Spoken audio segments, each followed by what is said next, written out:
The B-2 Spirit is one of 3 strategic heavy bombers in U.S. Air Force service.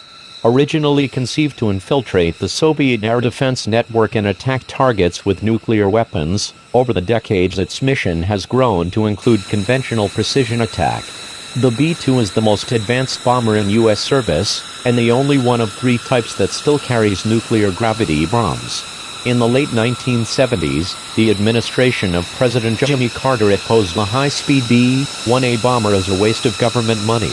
Carter had been briefed on the new field of stealth technology and was responsible for the development of the F-117A stealth fighter. Instead of the B-1A, Carter authorized development of the Advanced Technology Bomber, or Stealth Bomber. Little was known about the bomber at the time except that it would incorporate new radar evading technologies in possibly a dramatically different shape than previous bombers.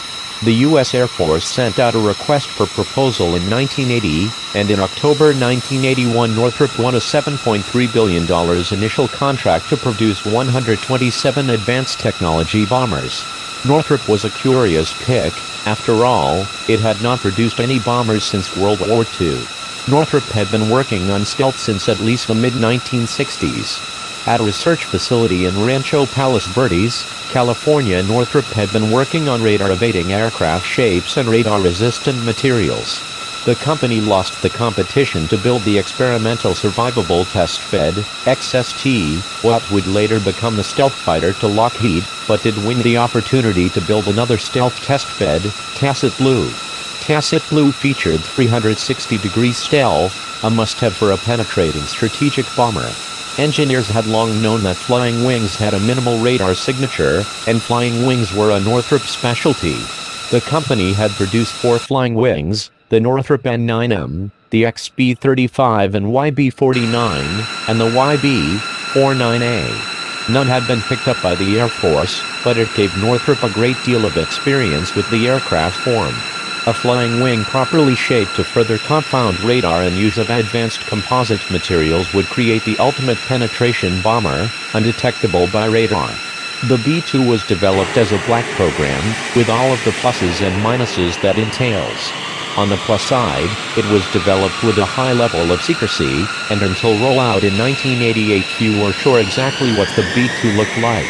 On the other hand, costs, and development problems that caused them to rise, were kept secret until 1988.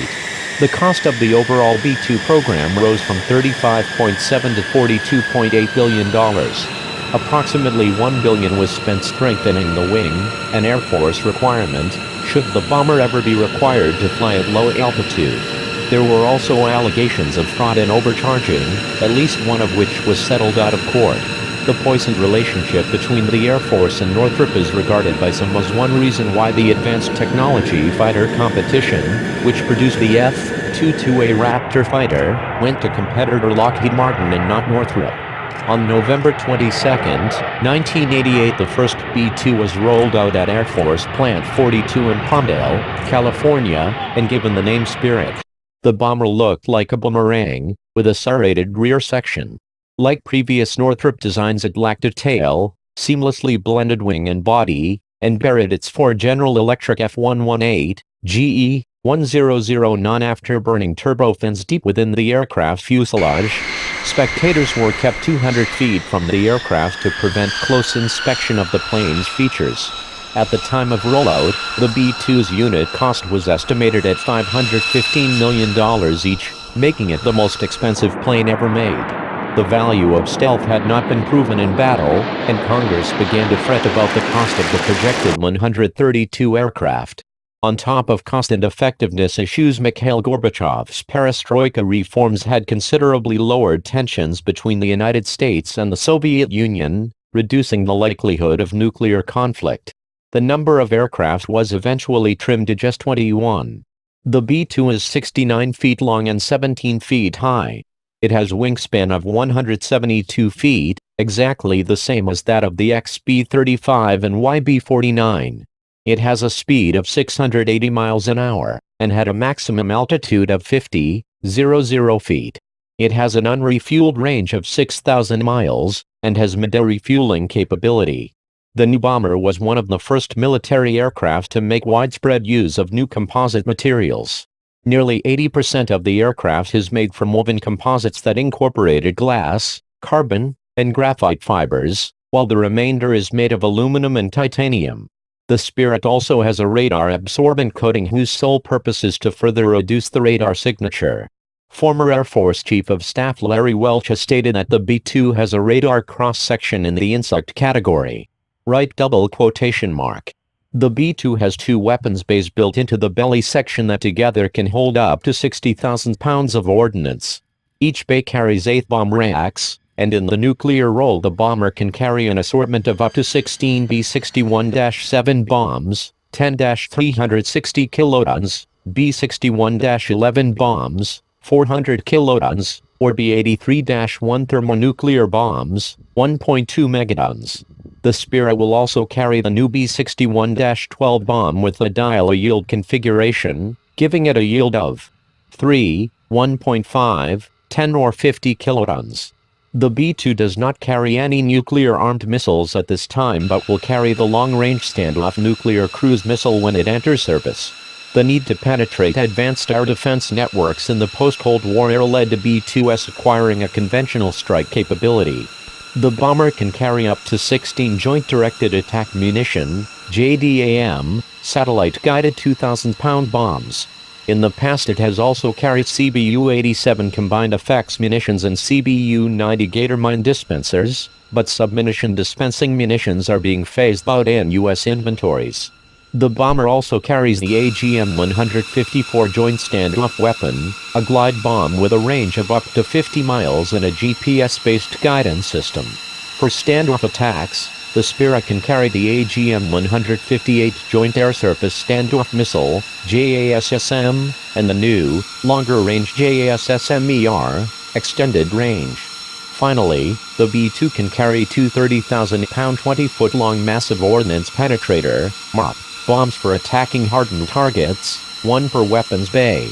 The B-2 has seen extensive use in the conventional role. The Spirit first dropped bombs in anger in the 1999 Kosovo War, followed by the Iraq War in 2003. B-2s were among the first to drop bombs on the Taliban and Al-Qaeda in Afghanistan after 9/11, and bombed Libyan forces in 2011. The bombers are restricted to flying from a handful of locations, due to their need for special climate-controlled accommodations to protect the radar-absorbent coatings. Flight time from the home of the Spirit Fleet, Whiteman Air Force Base, Missouri, to Iraq is 38 hours and includes 4-5 aerial refuelings. Small numbers of B-2s can also operate from Anderson Air Force Base on the island of Guam in the Pacific and RAF Fairford in the UK. B-2 bombers would almost certainly take part in any attack on North Korea's nuclear program, which would almost certainly be a part of or escalate to a larger war between Pyongyang, its neighbors and the United States. While the B-1B bomber can launch cruise missile strikes against exposed targets, the B-2 would be sent after the North Korean leadership itself. The Spirit would drop massive ordnance penetrator bombs on hardened and underground North Korean command and control system, ideally disrupting its ability to issue orders to launch missiles.